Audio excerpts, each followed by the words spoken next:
Hello and welcome to Talk a Good Game. It's just finished. West Ham United 0, Spurs 1. Mike, I think that's 6 defeats and 9 for us this season. But the first half, there wasn't much to talk about really until they scored at the very end. What did you make of the first half overall in the Spurs goal? It was a bit, what can we say, boring. Would that be good? A description of it. Look, Fabianski didn't have to make a really good save. Lloris didn't have to make a really good save. There was a lot of huffing and puffing from both teams. Quite a lot of effort from our team. Their team would kick the ball around. Our team kicked the ball around. Nothing much happened really. Fabianski did do a really good double save actually towards the end of the first half. There was a double save he did that was superb. I thought the first half was quite lacklustre. I thought it was a bit plain and simple. To be honest, I thought both teams were poor in the first half actually. I know Spurs got the goal, but I thought that's just because we were the poorer of the two sides. What did you make of the first 45? Well, I was doing the vlog as you'd expect, and I remember doing a sequence and saying to Tone, I need to record something here because otherwise there's going to be no footage in the first half. It's going to be not sat there. I remember getting to 15 minutes and saying, Tone, we've got nothing to discuss here, mate. And because we had nothing to discuss. So it wasn't like a London derby. Do you know, like a London derby, you'd expect lots of incident. The crowd were loud, our crowd in particular, I thought. And the stadium was at its best. I thought the crowd did their part, but it didn't seem like two London teams going at each other. For the first 20 minutes, I thought the crowd was doing their part. I think the crowd then started to get a bit bored. But one thing I think contributed, certainly where we were, is Anderson's corners. He took 3 in quick succession, really, and they all hit the first man. But every time he took a corner, his confidence just faded a little bit more. But I don't want to dig him out early, but I'm gonna, because he is the £40 million player for us, Gonzo. But I thought he was really poor today. Well, and he was cheered when he was substituted, which I thought was significant as well. And I don't think that was because whoever was it, Snodgrass coming on. I don't know whoever it was. I don't think it was because there was Hernandez. Was it okay? I don't think it was because Hernandez was coming on. I think it really was because of what you highlighted. Not only did I feel that he clearly didn't do his corners well, but I thought we went down easily today. And I don't mean Yarmolenko. Obviously he's injured, as we might go on to discuss. But I did feel that he was quite lightweight, Anderson. I didn't sense that there was a lot of threat coming from our flanks, and any time he was sort of confronted with a robust challenge, he shrunk into himself, which I think was as much a problem as anything else. We'll talk about that in a sec. Mike, did you get a good view of the Spurs goal? There was only one goal of the game, and where I am, it's quite low perspective. It's hard to get. You can't really tell who's who all the time, to be honest with you. Did you get a good view of it? What do you make of it? Who's at fault? Because I've heard a couple of names, but who's at fault in your opinion? In my opinion, it's Anderson, and I know Noble gave the ball away, right? I understand that, but he was played a hospital pass by Anderson, and that was Anderson's game in the first half. He did that a number of times. I can't describe how poor Anderson was in that first half, and it's a trait of his. He's been poor at home and very good away. From what I've seen when I've been to away games, he's looked really, really good. He needs space to run into. He gets that in away games. He didn't get it today. And if he hasn't got that space to run into, he's poor. He played a very poor, going back to your original question, pass to Noble, who didn't really have much of a chance with it. Yeah, and that's where that goal came from. The minute the cross went in, I actually turned around to go next to him and that's him before the Meta headed it. It was going in all the way. Was it a deserved lead for Spurs in your opinion? Not really, because I don't think either team really. I think 0-0 would have been a fair result for today's game. Yeah, I don't think anyone really created that much. I mean, okay, Fabianski made it. I don't want to. Right at the end of the first half, made a double save. The Reece made a great save from Arnautovic in the second half, but without wishing to get too far ahead of ourselves here, I can't really remember there was anything else that happened in the game that was like goal worthy. And 0-0 was the right result. But having said that, they scored that goal and it was a goal. I think we were lucky it was Spurs, so it wasn't as boring as it could have been. If this was not Spurs, I think we would have felt even more boring. The crowd kept us going a little bit, but it wasn't nothing on the pitch that's good. And I think if we were up against like Newcastle today, well, there's nothing against Newcastle, just picking out a bottom table side or whatever. Cardiff, any of them come today, the crowd would not have been up for it at all. And I think we would have been bored from the first minute. We've all been standing around going, oh, bloody hell, here we go again. Gonzo, one change I thought was quite interesting. Yarmolenko went off. It looks like a nasty one. People have texted me saying it looks like his Achilles, and if that's right, that's probably him out for the season. Sanchez out for the season as well. Diagana come on. Now I know he's naturally left-footed, so it's sort of taking off a left foot to Yarmolenko, bringing on. But interestingly, he left Antonio on the bench, etc. Brave move by Pellegrini. Yes, but what I spoke about earlier about us going down too easy, as Diangana's first attempt to run at the opposition, he got fouled. And rather than going down, he sort of stumbled and then thought, do you know what, I'm just going to carry on going. And he regained his confidence and then carried on. So it was a perseverance and there was a commitment from Diangana that wasn't there before. And I thought, yeah, it was a brave decision, but it was totally warranted within about 60 seconds. It was the right decision in the end as well. But there was one other player I think is man of the match, but Diangana, he was bloody good today, Mike. He was our bright spark going forward and stuff. Would you say that he excites you? Yeah, absolutely. He has genuine pace, number one. Two, he's got some real trickery. He's not got the one trick. He's got a number of tricks to get past people. And he plays with his head up, which for a player of his age is the thing that's notable. He's always looking to the pass out. He's always got his head up. He knows where players are. There's an end product to it as well. Real loads of promise. I'd like to see him come through and play some more. We talked about Pellegrini a little bit. We're going to tactics now. I thought when we did the preview, I said to you, Martin Atkinson, he allows a physical game. And I'm sorry, but I know we were all booing the referee and stuff, but he was simply allowing a physical game. Martin Atkinson has always allowed a physical game. I felt Spurs utilised it more. I think they got under our skin at one point. I think our players started pushing someone in the corner and stuff. I just thought, this is where their game plan starting to work over ours a little bit. I just felt that we didn't really play to, I don't want to say the strengths of the referee, but that's what it is really. If you know the referee and you know how he plays, I think we should know. And I think some players did. Rice, etc., was getting stuck in. But I think some of our more foreign players, Yarmolenko and Anderson, were a bit shy, if you like. As soon as one challenge went in, that was them out of the game. They didn't really fancy it after that. Yeah, I thought it was. We thought we were weak and pansy-ish, if you want. You know, as we needed to bring out the Kleenex man-sized tissues in many respects. We did. We seemed to go down. It was almost a continental style. We seemed to go down at the first invite. You know, and not only did we go down, we'd roll around a bit. There was a touch of the Alves and the Busquets about us, albeit without the quality when we were on the ball. And I did worry about it. And you're right, I did think he let a lot go. And I was probably guilty of booing the referee. It has to be said at some points. Because I thought he got some decisions wrong, he did. But we didn't adapt it. People might know I like rugby. I love rugby union. And rugby union, it's in the game that you have to adapt to the referee. Every referee might have his own interpretation of the rules. That's part of rugby. Everyone accepts it. And the team that can often be victorious, the team that susses out how the referee is interpreting the rules. And today we didn't interpret how the referee was interpreting the rules. And we rolled around while everyone else was just cracking on with it. Mike, lots of changes in game. Snodgrass had about 4 different positions today. We switched to 4-4-2 in the end. We couldn't get through. I mean, is this just a bad day at the office we just need to write off, or are you concerned because this is 6 defeats in 9, or are you still taking the short-term view that we've only lost 2 in 5? Okay, let's break that down because there's a lot of stuff you've thrown at me there. So let's break that down. I'm not concerned about the amount of defeats we've had for the beginning of the season because we've got a new manager with a completely new style of play and a load of new players to break in who need to get a little bit more used to the Premier League.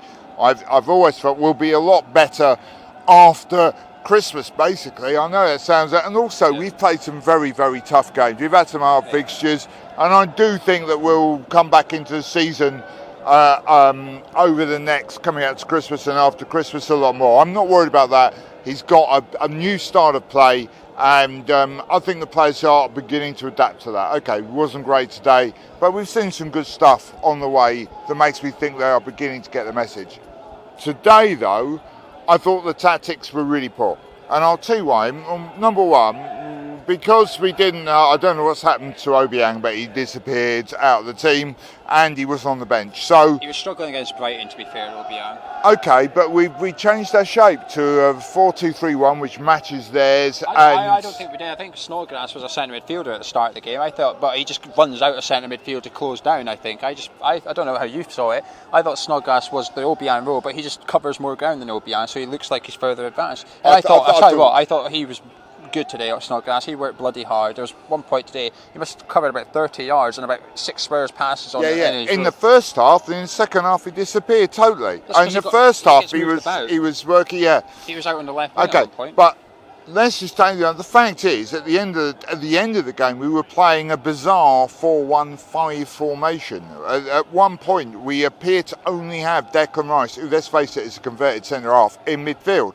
I mean, everyone else was pushed up. We had Diagana, we had 2 central strikers, we had Antonio and Snodgrass, who was, playing in a number 10 role for a lot of it. When this is after Antonio came on, after he'd been pushed out wide and then was pushed back to the middle. And I get what you mean. So I'm genuinely not having to go at Snodgrass. I thought what he did well. But I thought we had an opportunity to outman them in midfield, and it would have been better if we'd done that. Well, we tried that in the first half and got nowhere. We were getting beat 1-0. You had to do something, I guess. But I don't think... But what I did find disappointing, Gonzo, today, Marko Navic, he's not fit. Like, I thought in the first half, because you can see him up close, every time he lost the ball, he did that, he just wasn't himself today. He took a shot from near the corner flag at one point. When we had a free kick, it went to the back post, and Navic picked up. We still had Balbuena and Diop in the box. He took a shot. I was like, what's this? Like, he's a bit too... He's frustrating at times, a bit too greedy sometimes. You need that maverick, but sometimes he frustrates you when he has an off day, and today was one of those days that he just frustrated me. But I don't think he's fit today, Gonzo. I thought he was really poor. No, well, there was suggestions, I think, during the last couple of days that he might have been injured. There was footage put out by the West Ham website which had him sort of waddling around like Jemima Puddle Duck, but apparently people say he normally walks like that, but he looked like he was carrying an injury, and whether that's the case, and do you know what, if he is injured, fair play to him for playing on today, because I tell you what, without him, we are in, I'm not going to say trouble, because I don't think we'll get relegated, I'm not saying that, but I do think without him, we're just not scoring any goals, particularly. There was rumours today that either Andy Carroll or Hernandez was ready to return. As bad luck would have it, it was Hernandez and not Andy Carroll. But without Andy Carroll or someone that has proven to put the ball in the back of the net in the Premier League, we need an Arnautovic to be fit, and maybe a half-fit Arnautovic is better than whatever options we have. But just going on to what you and Mike were just discussing a second ago, I did find it slightly troubling how a sort of half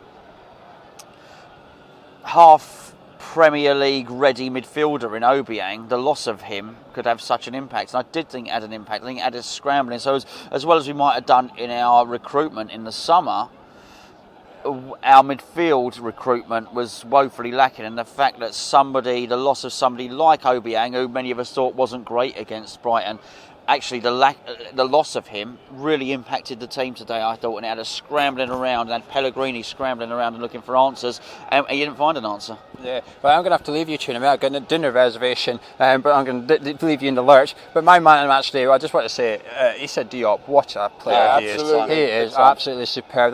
I thought at one point Kane was through in the first half, and I thought it was going to hit. I thought he was ready to score. It was 30 yards out, and I couldn't see any defender near him. I thought, oh no, he come from nowhere. World class tackle. That sliding tackle? Yeah. Wasn't that class in a jar? Every game, he somehow manages to make 20 million look like an absolute bargain. Yeah. If someone was to rock up in January and say 50 million, I think the fan base would go, nah, don't sell him. Do not sell him for 50 million, because you can't replace him for 50 million. He is one of the best centre-backs in the Premier League, and it's a delight to watch him. I think Balbuena does well next to him as well, but Diop is just head and shoulders. He is just special. That boy in centre-back, that's special. But Gonzo, I'm going to leave you because I have a dinner reservation. Enjoy the rest of the show, and I'll see you on the preview for the next Cheerio, my friend. See you soon, man. There goes Gio. He's got a reservation at KFC. I'll tell you what, that popcorn chicken is rather nice, I do think. But I'm not sure you have to make a reservation to get it, Mike, to be fair. That's Gio for you. Going on from what he said, my man of the match would definitely be... you've taken the mic off. Mike's taken the mic. My man of the match would definitely be Diop. Would you agree, Gonzo? Yeah, I mean, listen, we're not speaking just because Gio said it. We said it in the vlog, which hopefully I'll edit with some sort of accuracy that will reflect what we were saying during the game. But yeah, we both agreed Diop. And what I was thinking when I was watching Diop during the game was, Gio spoke about his price, and Gio spoke about the 20 million. And actually, when I was watching it, thinking, he's the £40 million player. Well, not only is he the £40 million player, I was thinking, oh crikey, we're going to struggle to hang on to this geezer. Never mind someone coming in with 50 million, just whatever. I was watching that game thinking, if in 2 seasons' time we still have Diop in our team, we'd have done very well indeed. Because a lot of these clubs, whether be it Liverpool and Man City and Man United in particular are struggling for a centre-back. They are going to be looking at someone like Diop and thinking that's a guy we want in our team. Yeah, I agree totally. If you look at him, and also it's very interesting to play that, because he's young as well, very interesting to play him against and look at the comparison with Sanchez, who's playing for Spurs. This is similarly young and highly rated, and I thought he was a different class to Sanchez today. He just mops up everything. He's there, he just appears out of nowhere to win the ball. Also, his distribution's great, his energy's great. He can bring the ball out of defence, which everyone wants now. Do you know what I mean? He can just get the ball down, run, look up. He plays with his head up, looking for the pass. But best of all, he just stops other teams scoring, you know. I think Balbuena was a really good buy as well. But as Gio mentioned, and I forgot how much he paid, about 3 million for him. 3 or 4, certainly. Yeah, and he looks like he's worth at least double that as well. But Diop, you think 8 million? 8 to 10. 6, 3 or 4. So he's worth 6. Yeah. I know. Do you know what? Regardless, they have both increased their value. Oh, absolutely, and they've adapted very quickly to the Premier League, which is something that Anderson has looks like he's failed to do. So would we get 40 million for Anderson now? No, you get 40 million for Diop though, no problem. And Anderson, my problem with Anderson is I don't really see what he does. I mean, he's when Diagana, it's really interesting that Joe brought up the whole Diagana thing and said he was really good, and he was. But he's infinitely quicker than Anderson, isn't he? I mean, it's interesting to watch another very fast player on the pitch. And he just looked infinitely quicker than Anderson. So it's not pace. He's not particularly good at beating players. His passing's pretty good, apart from when he left Noble in the crock. His energy is good away from home, but wasn't good today. And it's just, he seems to have play with a bit of fear in him. I think you're right. I think fear's a really good perceptive analysis of it. I remember reading a book by Sven-Goran Eriksson, and it was all about fear and about people who have the ability and the skill and may do lots of things in training, yet when they get into the match situation they have a fear of failure and they don't try it. So clearly this guy has got some commodities. He's got something going for him which warranted a £40 million transfer fee.